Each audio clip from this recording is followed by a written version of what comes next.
चली आज इतना हमारी जा माता बहन लोग आइल बड़ी जा ता एगो भजन जेकरा के हर लोग सुनले होय कैसे अरे अम्मा लगवला पिया हो वाह अरे महुआ रे लगवला जिया जिया जिया आता काहे ना लगवला ए पिया हो आता काहे ना लगवला पिया हो अनिमिया के गछिया हम चाहता नहीं केहू भी तनी गमछी बा हमरा के दे दीजा केहू भी अगर गमछी बा तो तनी हमरा के दे दीजा कैसे अरे अम्मा वाला गवला पिया हो अम्मा हुआ रे लगवला अम्मा वाला गवला पिया हो अम्मा हुआ रे लगवला त काहे ना लगवला पिया हो काहे ना लगवला पिया हो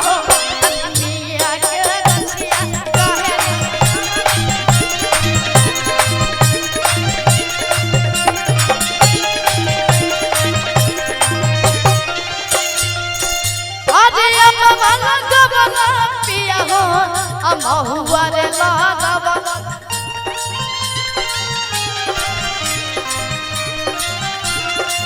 अम्मा वाला गवला पिया हो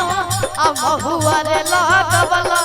और ऐसे ना हम चाहते नहीं जितना भी हमार माता बहन लोग भैया लोग बढ़ जाए तनी दोनों हाथ के उठा के मैया आईरन देवी खाती है ताली बजाते हुए त काहे ना लगवला पिया हो काहे ना लगवला पिया हो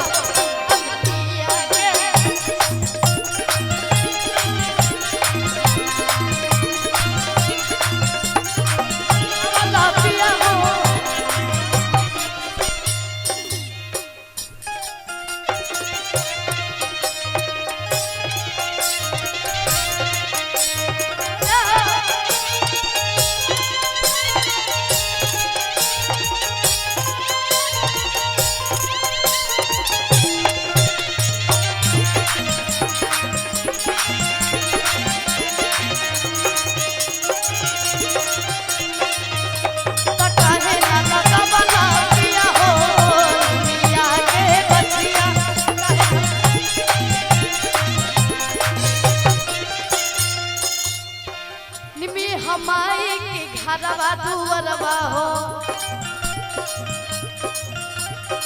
शोभे नहीं कबहू मैं पीपरवा हो निमिये हमारे के घरवा दुवरवा हो शोभे नहीं कबहू मैं पकड़ी पीपरवा हो अरे चंपा लगवला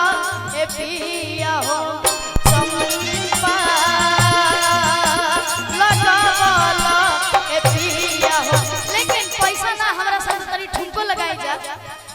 चमेली लगवला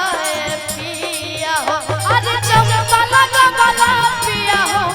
चमेली लगवला चंपा लगवला राजा हो चमेली लगवला काहे ना लगवला सैया हो काहे ना लगवला राजा हो अनिया के गछिया काहे ना लगवला पिया हो निमिया के गछिया अरे अम्मा वाला गवला पिया हो अम्मा हुआ रे लगवला अम्मा वाला गवला राजा हो अम्मा हुआ रे लगवला त कहे ना लगवला पिया हो